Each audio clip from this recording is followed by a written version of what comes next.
Hi, my name is Kevin DiBona, and I'm a medical student at the University of Vermont, Larner College of Medicine. And right now, we're going to take a look at another promising candidate in the treatment of COVID-19, the antiviral therapy Remdesivir. Before we delve into this therapeutic candidate, some quick history, which starts with the Ebola virus. West Africa experienced a devastating epidemic from 2013 to 2016, which claimed thousands of lives. And out of this tragedy, scientists pushed to develop a treatment for the Ebola virus, and thus we have Remdesivir. Shifting our focus to Remdesivir's use in the treatment of COVID-19, what have studies shown so far? Has this therapy shown any promise in the treatment of the novel coronavirus?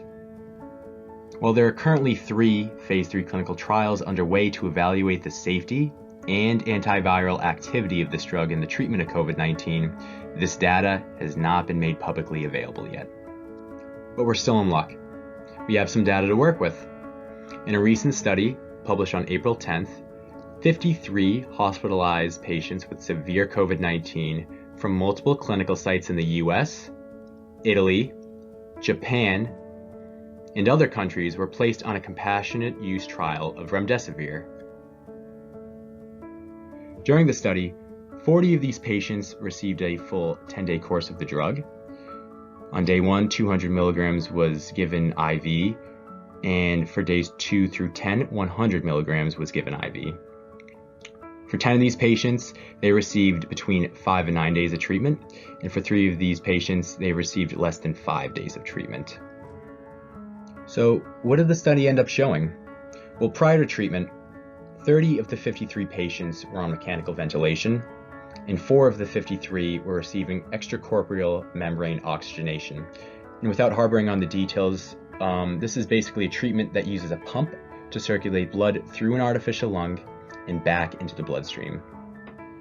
So, 18 days after the first dose of treatment, 17 of 30 patients were taken off of mechanical ventilation. So, of the 30 patients who were originally on mechanical ventilation, 17 were able to come off. Additionally, 36 of the 53 patients showed clinical improvement based on oxygen support status. 25 patients were discharged from the hospital, and unfortunately, 7 patients died, but this is likely due to the complications of the virus rather than the treatment itself. And while these results are promising regarding the utility of Remdesivir in combating COVID-19, the drug is not without its side effects. As you can see here, 32 of the 53 patients had some form of an adverse effect, and these came in the form of things such as increased hepatic enzymes, diarrhea, rash, renal impairment, and hypotension. 12 of the 53 patients had a more serious adverse effect, and these came in the form of things such as multiple organ dysfunction syndrome, septic shock, and acute kidney injury. And as you can see in that last column, 4 of the 53 patients actually had to be taken off of therapy altogether because of the severity of these adverse effects.